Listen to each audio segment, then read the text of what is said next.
And the final stage is when they carry out rocket and missile attacks against Syrian soldiers and against Syrian facilities. So, again, this will be orchestrated and this will be staged by mass media. I will add details about that later. They don't make up any new details. They just use all the old patterns that have been used before.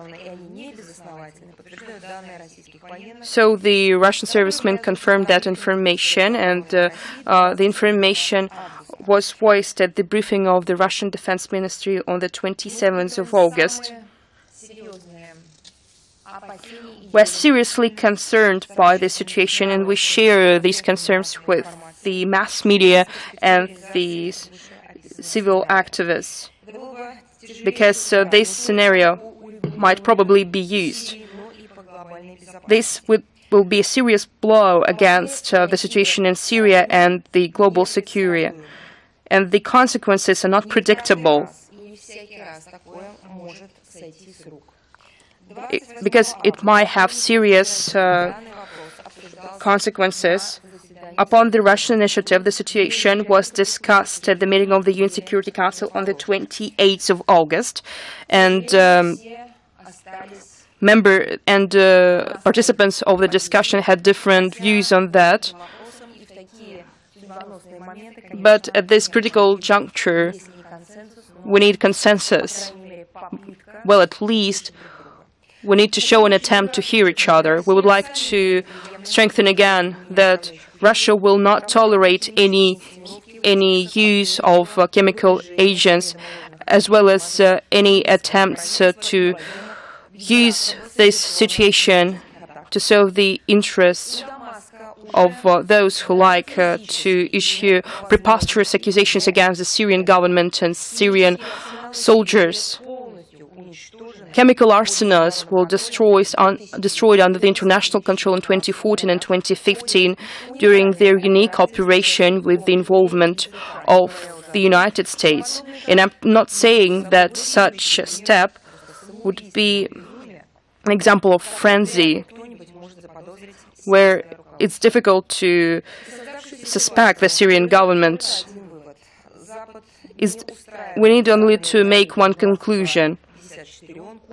The West does not like the policy provided by the UN Security Council Resolution 2254 to settle the situation in Syria, and they try to change the vector of events in a direction that would please Washington and their allies. It also explains the reaction showed by Western capitals to the Russian initiative to provide their assistance in the return of Syrian refugees. It seems that this humanitarian project could have unified the international community, where the United Nations and its specialized agencies could be actively involved, particularly the Office of the High Commissioner on Refugees. But it's not true. This initiative was designed to help millions of people to ensure the decent and safe return to Syria, instead of staying in other countries without normal accommodation and work. But the Western countries say that it's too soon to launch this initiative. And therefore, all the measures are taken to change and to oust the undesirable regime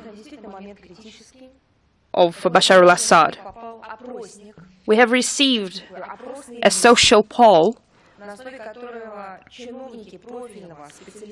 which the officials of the United Nations use in one of the Middle Eastern countries, and they use this social poll and ask questions to the Syrian refugees. They are working with the Syrian refugees who wanted to return to Syria. So these are people who show their will to return to their country, to their motherland. So instead of making practical steps to ensure their return, these people are asked the following questions. What do you feel about the return to Syria? Are you concerned about that? Are you anxious about that? Can you imagine the cynicism? People had to flee their country. People had to flee the country because of the actions carried out by terrorists and fighters. And now they want to return their country, and the question was asked, what do you feel about the return to your country? The next question is, do you understand that security situation in Syria is not stable? The third question, are you aware of the fact that you're going to be a draftee?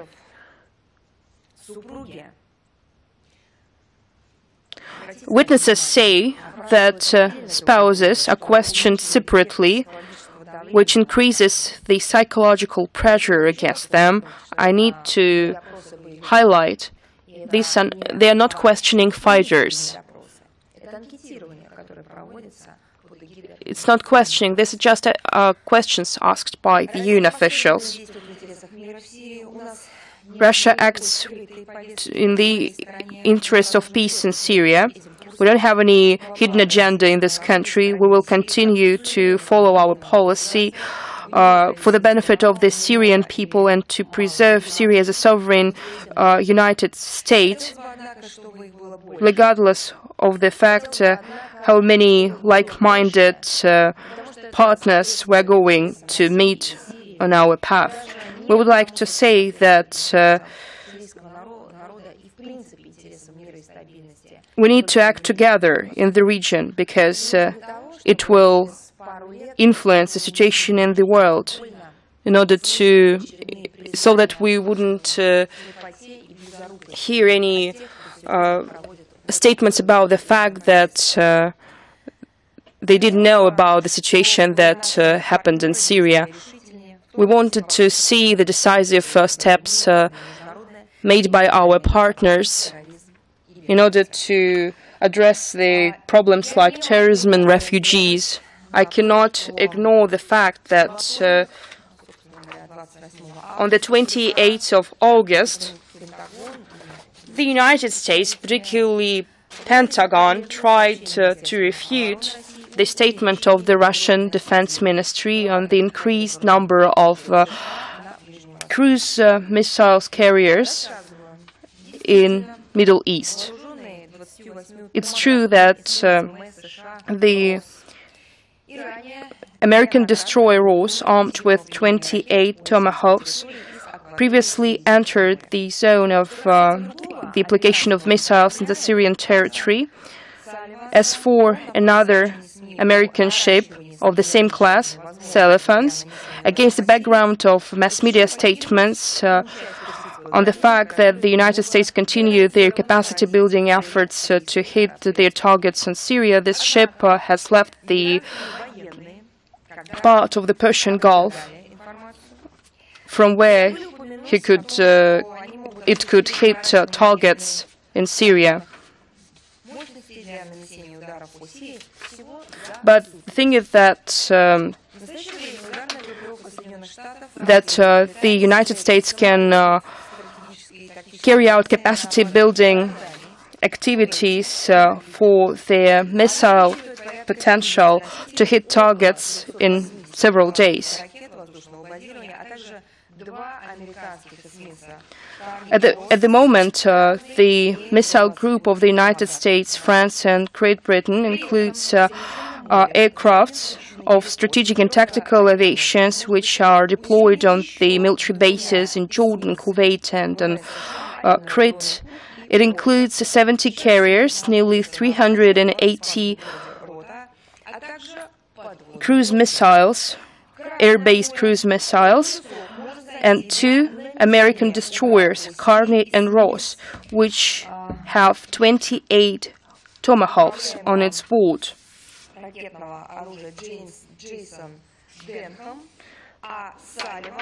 As for So, if we are talking about not special, if we are talking about simply about that, the aggression against the sovereign state of Syria can be shown with the use of sea-based cruise missiles of 112 Tomahawks. The general of the Russian army, Gerasimov, talked with the head of the Joint Staff, General Joseph Dunford. His American colleague said that Pentagon might be used to hit the targets in Syria, and other participants of the international coalition on Syria might be involved in this process. They want to carry out missile attacks in Syria regarding the situation with the use of chemical weapons in Idlib. The Russian soldiers informed General Dunford that there is no sense to talk about the use of chemical weapons by the Syrian military because the Syrian leadership doesn't have any plans about the use of chemical weapons there.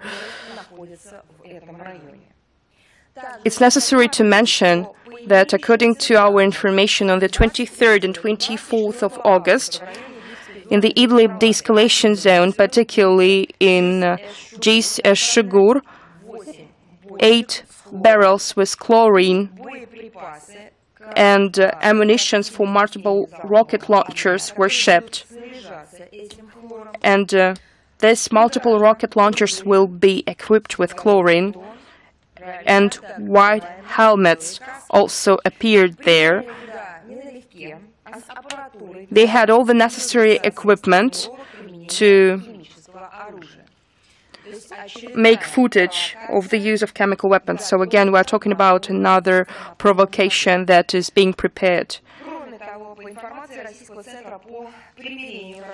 We also received information from the Russian Reconciliation Center that in the warehouse in Sarakib, Idlib province, oils and lubricants were shipped. And also the representatives of White Helmets provided a large bulk of chemical agents.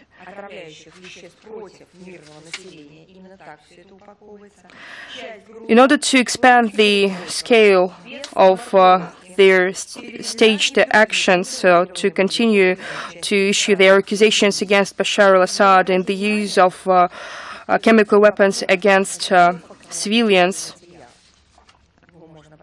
the part of this cargo in plastic bottles was shipped to other places where fighters were deployed, particularly in the southern area of the Idlib province.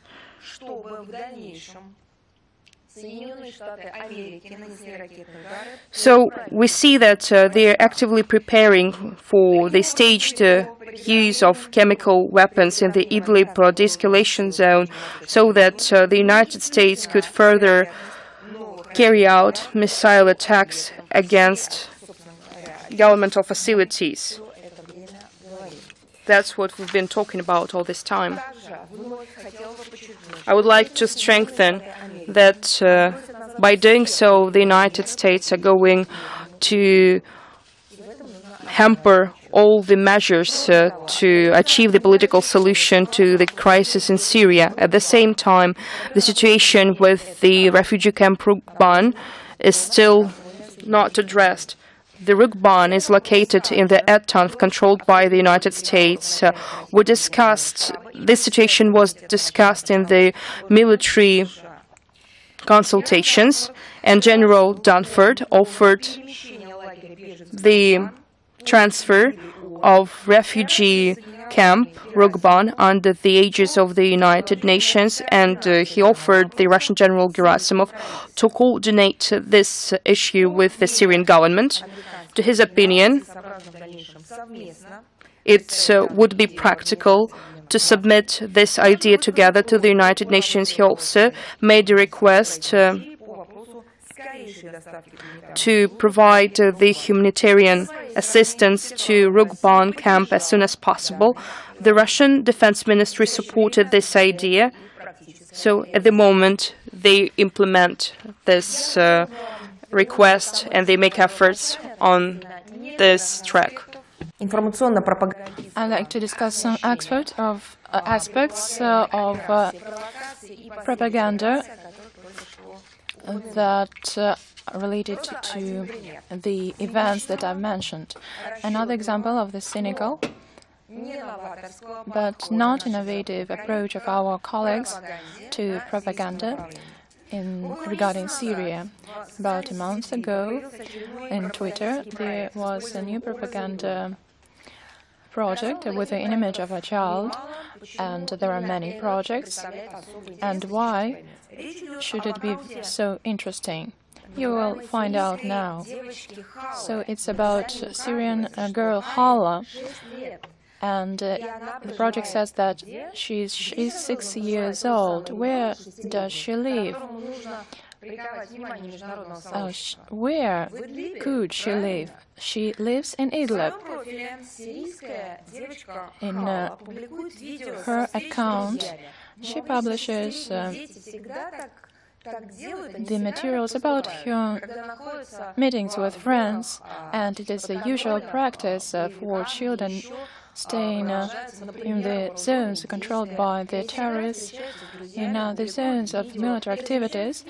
They usually meet their friends, 6-year-old girl, and people who have children, they understand that do not read, they do not go to school, they just publish these materials in Twitter. She also publishes the information that she's learning English. How could she contact the outside world without English, you know? But most importantly, that she urges the world to take a close look at Idlib, to stop delivering strikes against this region. She has many subscribers.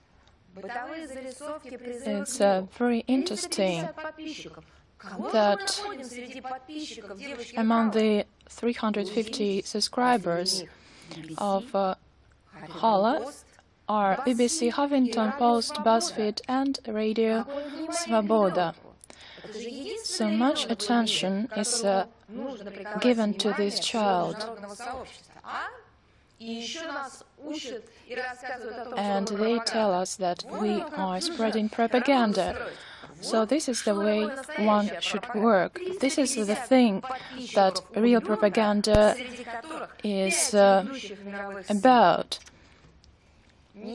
5 major news outlets subscribed to this account. Not everyone can boast by having such a major public subscribed to his account. So these stories, such stories have been used by our Western countries, partners, and also to draw your attention to another account of a girl in Idlib, and the publications were in English, and there were about 120 tweets a day from regions where there was no electricity, no electric supply, no connection to the world. How is it possible How is it possible to connive with this kind of propaganda? So this pattern is followed by Girl Hala, which has not many publications, but they are similar to those published by Girl Bana that I've mentioned, and the topics are almost the same. We're not surprised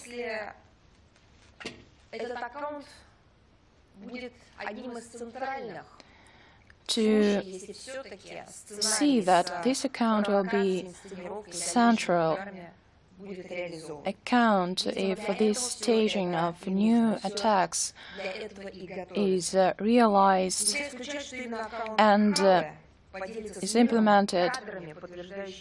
And we can suppose that through this account, the images of the use of governmental forces, of chemical weapons by governmental forces would be conveyed to the world. And you remember a boy in Syria who are blaming Assad in depriving him of his childhood.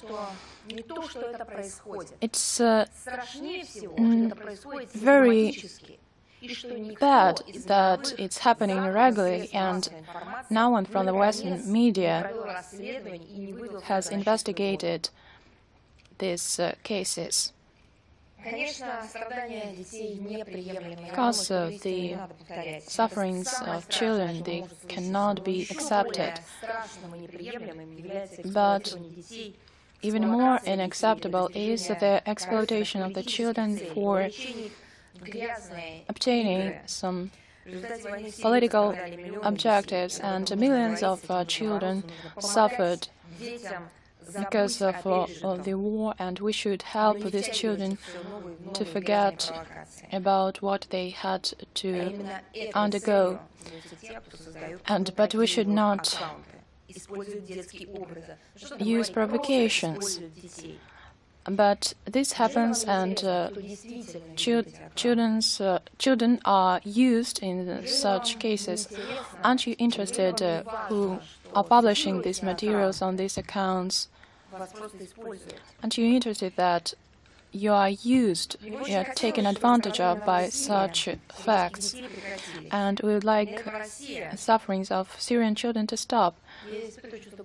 And I'm feeling pride when I'm speaking about this, that Russia is trying to tackle this situation in Syria, that is trying to restore this state. We are not creating fake accounts with images of published by children. Yesterday, the Ministry of Defense delivered and transported a 7-year-old boy which suffers cancer disease, and he will be undergoing rehabilitation. He is looking very sad. He is not publishing any material on his account, and he is not conveying any messages to the international community. He just wants to survive, and our country and our specialists do their best to provide him with this opportunity. And there are many such examples. Children coming to Russia, they are undergoing treatment, they having rest, and they are living their childhood, which they were deprived by our Western countries. They are coming to summer camps, to rehabilitation centers, and our doctors are helping them because they do not have these Twitter accounts, but they have hope and faith in their future normal life.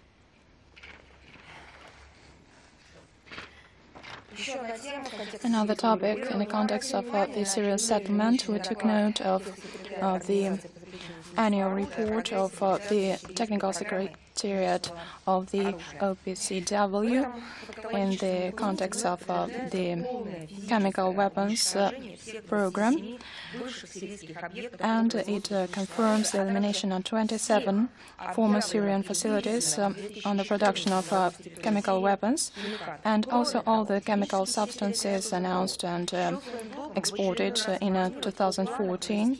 And the Technical Secretariat also informs on the plans to carry out inspections in Barza and Jamraya. And these scientific center based there was destroyed on the 14th of April as a result of the missile strike by the United States, Great Britain and France. This fact is omitted in the report. What will be doing the expert of the OPCW there in this case? And we also want the Technical Secretariat to visit these territories and find out the information about these former civilian facilities, and to see the destruction with their own eyes. And I would like to turn to Maria Butina, and she was detained by special services of the United States, and fictitious charges were brought against her. And we are focused on the realization of her rights and rendering her medical assistance. And American authorities did not provide any explanations on the relocation of Maria Butina to new confinement facility, and it has not been announced. And we took note of the attempts of the American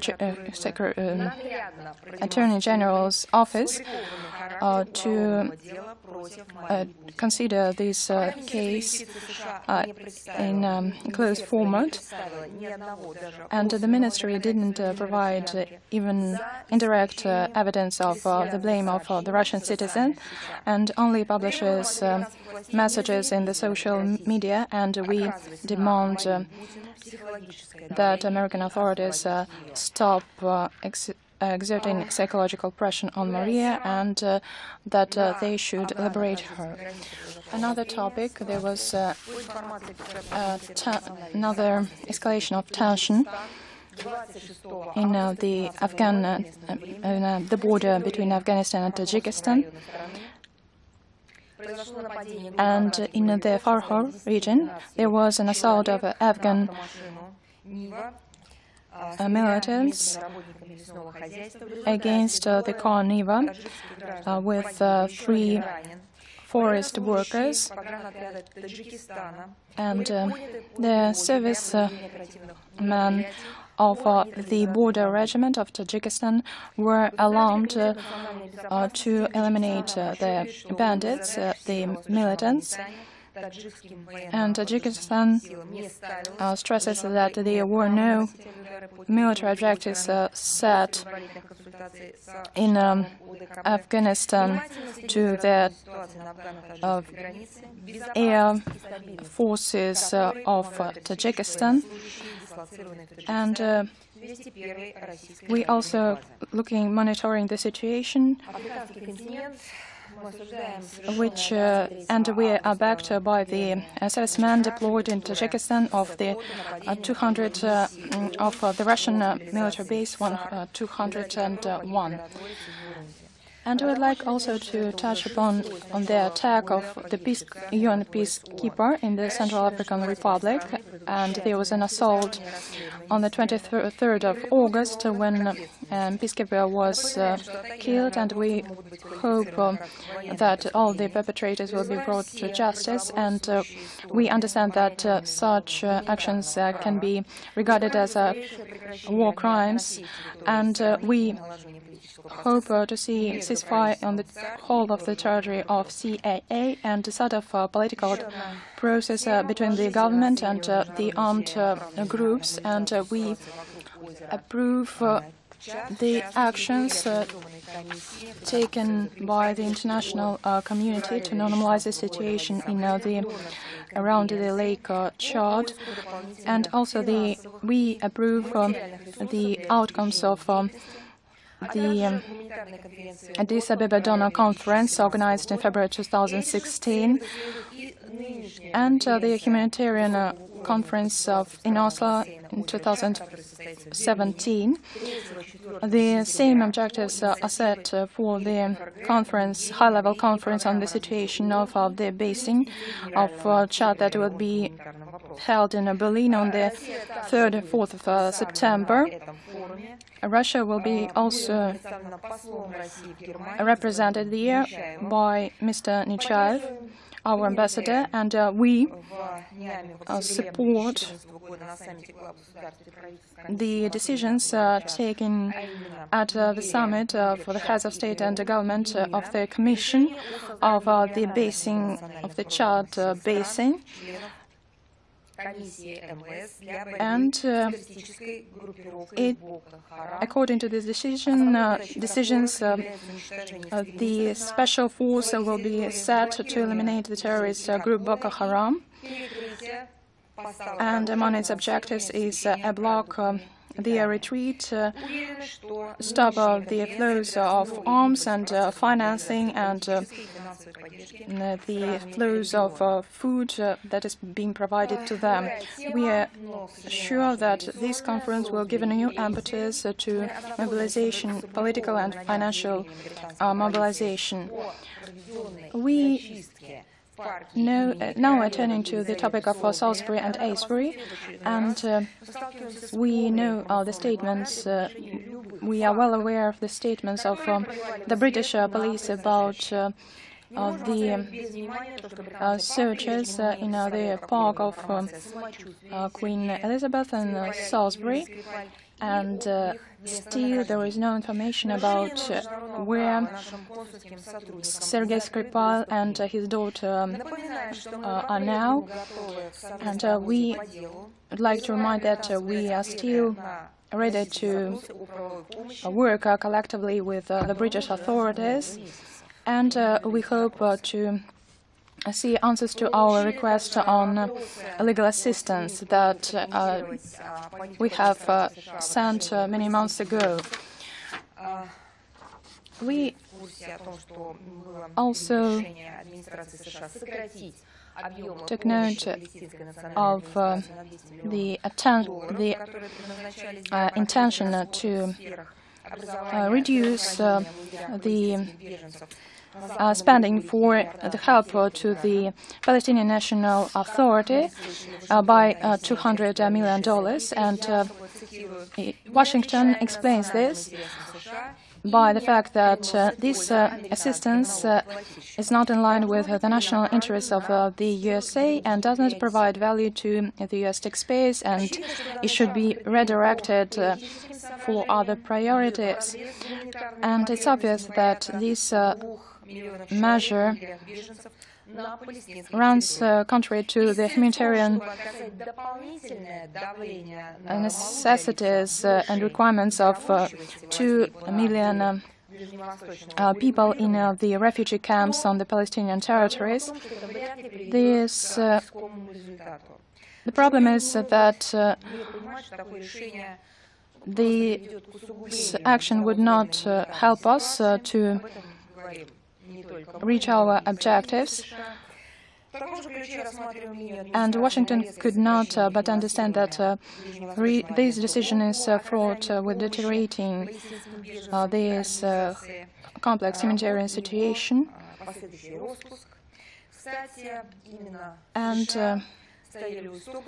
also view this in line with the policy of the US to drastically decrease the funding of the UN Relief and Works Agency for Palestinian refugees. I'm speaking about this because it is about national interests. This decline in financing is explained by national interests, but at the same time, the start of funding was also explained by these reasons. The predictable financing of this entity served the interests of Middle East settlement for implementing the concept of a two-state solution. And Russia also voluntarily contributes to the budgets. It's about $10 million of the US in 2017-2021. I would like also comment the NATO activities in Europe, what actions they take with respect to Russia in Europe. We took note of the decisions taken on the recent July summit of NATO in Brussels that serve as a follow-up to policies adopted at the meetings in Wales in 2014 and in Warsaw in 2016. The decisions were taken on Russia's deterrence, and they confirm the intention of the United States and other NATO allies to build up military activities on the Russian borders and to continue to claim the European theater of operations and to form the foothold to continue to pressure Russia. They also have adopted the policy to progressively increase military spending of NATO, particularly the procurement of weapons. We need to bear in mind the fact that the total military spending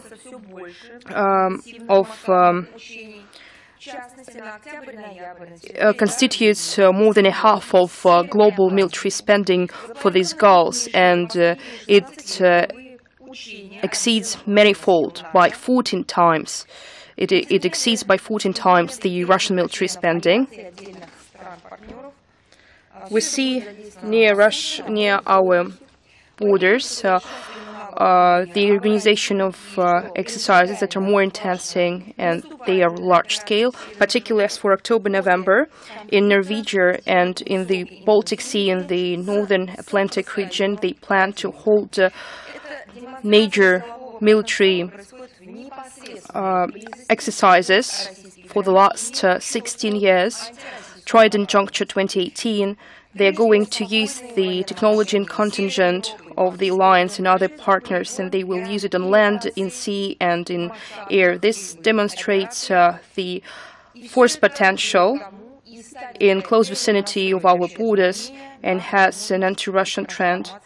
So previously calm northern European countries and Baltic region are turning into a foothold for the imitation of large-scale military operations by selling an idea to their societies about the need to transform their countries into the theater of operations. We closely follow the situation in the German city of Chemnitz.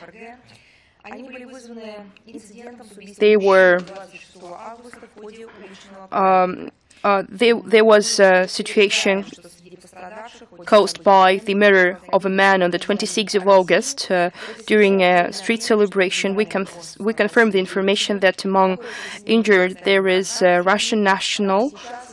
The Russian diplomats from the Consulate General of Russia in Leipzig maintain permanent contact with this person, and this person is safe. We perceive the idea that measures should be taken to curb any violence from migrants against locals. It's also necessary to prevent any crimes committed by far-right or far-left members.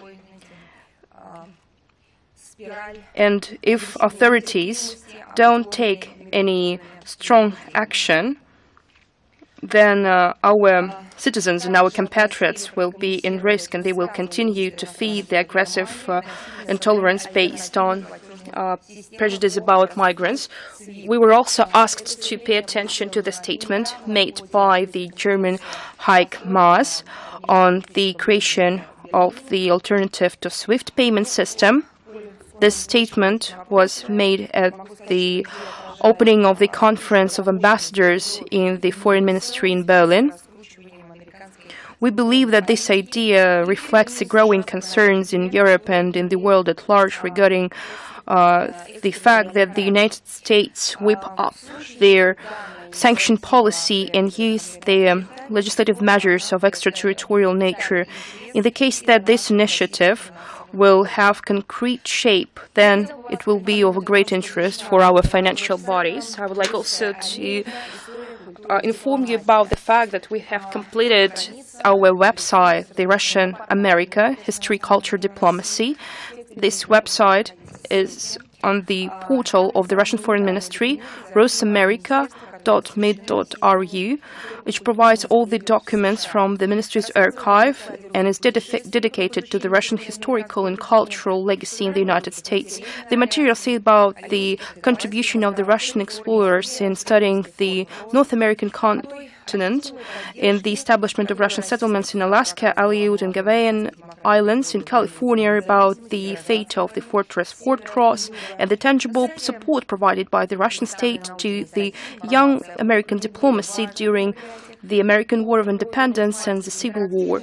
The website provides articles, information about the key events on the subject matter, interactive map, which provides all the information about the historical and cultural legacy in the United States. The information includes the House Museum of Cadets and Veterans of the First World War, the Museum of the Russian Culture in San Francisco, the grave and the house of Rachmaninoff, the house of Solzhenitsyn in Vermont, the grave of the hero of the Civil War, General Turchaninov, and the memorial to the Soviet pilots in Fairbanks, and the grave of Soviet pilots in Anchorage, as well as Orthodox cathedrals and monasteries.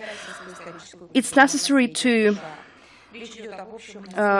point the fact that this website was created upon the initiative of the Interagency Working Group on the maintenance of the Russian historical and cultural legacy in the United States, established at the Russian Ministry of Foreign Affairs. It's necessary to say that we're talking about common legacy of the two countries, and the efforts to preserve this legacy should be taken by both sides, and we hope that such actions will help to invigorate the cooperation between our two countries, particularly between our civil societies, business communities, and non-governmental organizations. We were also asked to comment the arrangements between Russia and Turkey on the simplification of visa regime for certain categories of citizens. I would like to remind you that following the negotiations between the Russian Foreign Minister Sergei Lavrov and his Turkish colleague, Mr. Çavuşoğlu, they agreed on the establishment of a mechanism to work out mutual simplification of visa regime for certain categories of Turkish citizens. We believe that bilateral consultations between experts on consular matters is the perfect professional venue to discuss such issues. So we'll provide you all the information about this meeting later, and we will also provide information about the outcomes of such consultations. We paid attention to the application sent by the official representatives of the Federal Prosecutor's Office of Confederation of Switzerland on the 27th of August to discontinue the investigation about the alleged cyber attacks in 2016 against the Swiss state weaponry concern ROAC because they were not able to establish the perpetrators of the cyber attacks. We think that it's a good lesson for all those who promote far-fetched accusations against Russia with regard to cyber attacks. We believe that only the development of bilateral and multilateral expert dialogue on international information security will help us to reach tangible results in the prevention and investigation of such incidents. We are ready to work with Switzerland and other stakeholders in addressing these matters. I would like to remind you that this cooperation is possible and is carried out on an interstate level. There are special consultational mechanisms for that, but also there are private structures in the Russian Federation. From our West partners, we hear references to private individuals and private companies that are in charge of cyber attacks. We say that we have private bodies who are in charge of investigation of cyber crimes and cyber attacks. I think that the private sector might be actively involved in the investigation, and so that it can be involved not only in the Russian Federation but on the international level.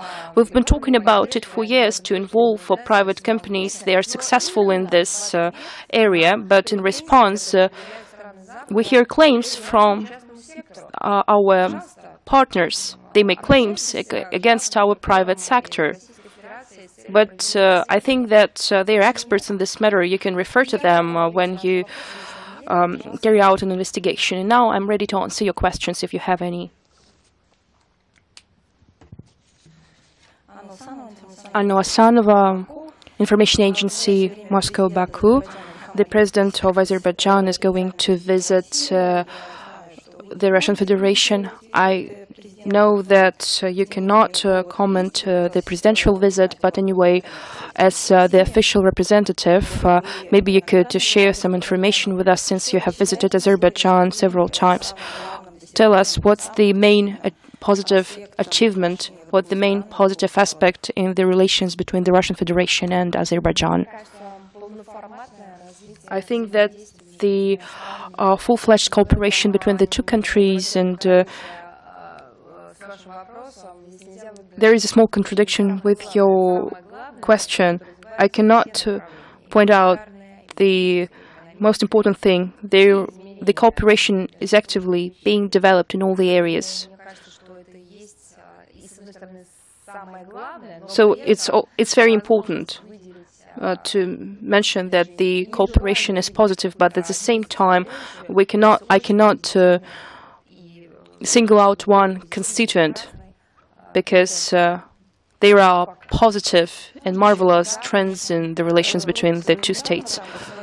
And I have another question. So do you think its visit, Angela Merkel said that Germany is ready to facilitate the Nagorno-Karabakh conflict, and Germany is ready to be politically responsible for that. Merkel said that. I think it's up to the parties involved in the settlement to decide. And we need to understand the fact how the existing formats are effective. So we need to address the combination of these factors in order to analyze such statements. TV Asahi, Japanese TV company, some Korean media said that on the 9th of September, Vladimir Putin is going to visit Pyongyang. Could you please comment that? And what's the foreign minister's vision of the dialogue between the Russian Federation and DPRK? I cannot comment that because we don't comment visits and agenda of the Russian president. It's up to the press service and the administration's office of the Russian president to provide commentary on that. TV company TV Fräulein, you haven't mentioned any information about the preparatory process for the consultations on Afghanistan. we have commented that already in greater detail. All the information you can find on the official website of the Russian Foreign Ministry. Our material clearly says that due to reshuffles in the political leadership of Afghanistan, this event will be postponed. That's what we said, and we explained the reasons behind that. As for the new days of consultations, we will set out them only when we're going to agree on these dates with other parties to these consultations. Do you have any more questions? Yes, please. Japanese TV channel Sapra. Off the mic. The question is off the mic. There was a short message on the Russian Foreign Ministry's website about the meeting between Vice President Ryabkov and his colleague Moria. And their meeting were about security in southeastern area, as well as about the American air missile systems. Were they discussing Aegis Ashore or were they discussing something else? I can say that I have seen the commentary provided by Sergei Ryabkov on this matter. So I would like to pay attention to the fact that he has provided a full commentary on that. I have nothing to add. But as for your question, on your last question, I need to specify that Diplomatic Academy of the Russian Foreign Ministry. Where are you from again? The Diplomatic Academy of the Russian Foreign Ministry. We hold briefings only for journalists. If you are not a journalist, I'm sorry, but you can visit our briefing as an observer, but you cannot ask a question. But allow me to ask one small question. I'm sorry, we have our own rules for that. Do you have any more questions? I see Roman Cymbaluk himself. Roman, was it okay for you to visit our building? We have our own rules, actually, for visiting your briefings. I'm not talking about weapons, I'm talking about words. I don't think everything has been already said. I would like to specify the statement that you made at the last briefing, where you were making a commentary about the slogan, "Glory to Ukraine, glory to heroes," and you made parallels with the German salutations, and you said that this analogy will be included in the stenogram of the briefing. No, there are references to that. I have examined that, and I didn't find any information. Could you please specify what were you talking about? We can go to the text of the briefing and find all the references. Find the stenogram and you will find it. If it doesn't work, I'll personally show you what I was talking about. Thank you. Yes, please, Leonid. The floor is yours. Good afternoon, Ms. Zakharova, Leonid Sviridov. I would like to talk about decommunization activities carried out in Poland. There is a story in Poland. They're going to destroy the memorial in Stasziński Dwór, the memorial to Soviet soldiers.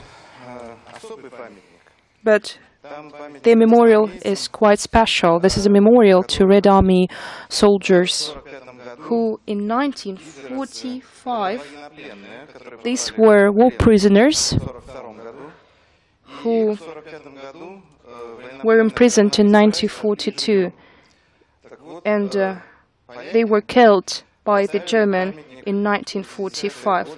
So in 1950s, Poland decided to honor their memories. 10 years ago, this memorial was restored, and they have a plaque to the Red Army soldiers killed by Germans. So now they're going to destroy this memorial that honors the memory of victims of Nazis.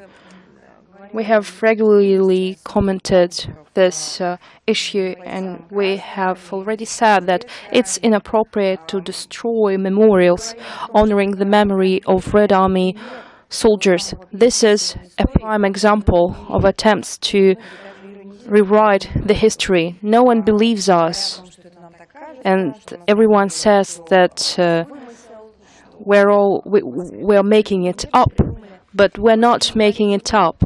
What you were talking about, what we were talking about, we and what social activists are talking about, and even veterans and representatives of military historical societies,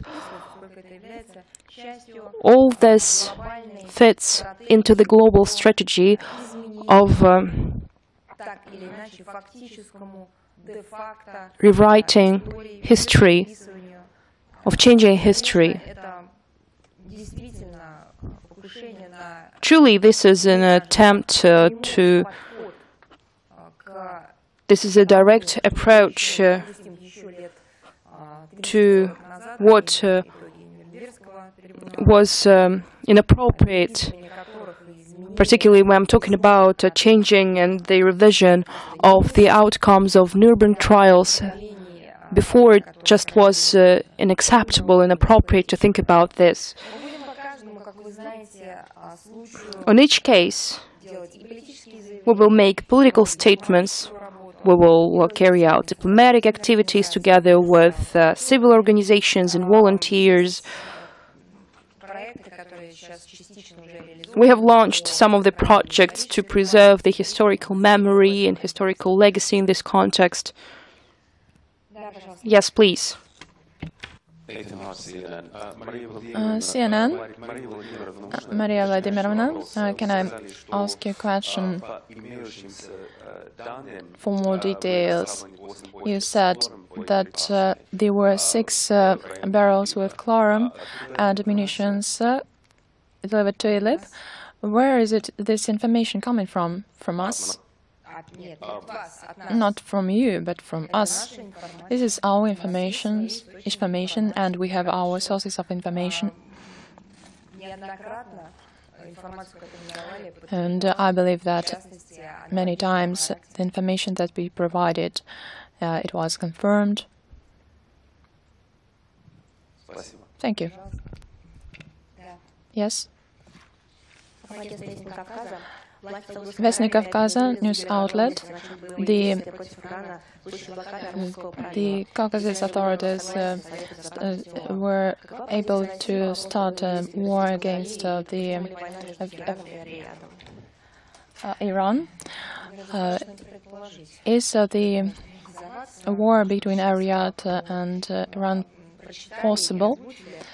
That the thing that you've cited is horrible, and we believe that we need a necessary international framework and appropriate international institutions for such actions. In Trent News Agency, the soon-be 9th Regional Azerbaijani Forum, and what forum? Azerbaijani Russian Regional Forum. And is it useful? Yes, any forum that are being held that is aimed to intensify the interaction between the states, they are positive, and will provide all the necessary information on our website or during next briefing. We will present you the format and the objectives. If you do not have questions, you have Associated Press. Mr. Lavrov will meet Pompeo in the UN. Could you confirm it? What what will they be talking about the sanctions? I was surprised. The reports, the breaking news about the future meeting of the two ministers, and they said that a request, some request had been sent, and I didn't understand the level of attention given to these events, because at the end there are many bilateral contacts, and the possibility of holding a meeting between Russia and the US at the level of the foreign ministers. It is being discussed, and to say what format and what day this meeting will have, it is premature, because the schedule is being prepared now. The program also is being prepared, and we were surprised by this announcement, because we are talking about the traditional contacts on the margins of the General Assembly, the venue and who would participate in this meeting. All these issues are being discussed now. Yes, please. A News Front International Agency. Dear Maria Vladimirovna, the question relates to the Donbas situation in Donbas. On the 25th of August, there was a new ceasefire agreement that took effect, but there are still injured persons, and in Avdiivka, the representatives of Poroshenko stated that the war would continue. Could somehow the international community influence the actions of Kiev? We are trying to urge the international community to exercise pressure on Kiev to make it implement our agreements. We understand that it is not about the policy itself, but about the lives of people, and we deliver humanitarian assistance to these regions and do our best to help. I think it would be correct to inform you in more detail during the next briefing, citing concrete data. If you do not have any other questions, then I'll say you goodbye till next briefing.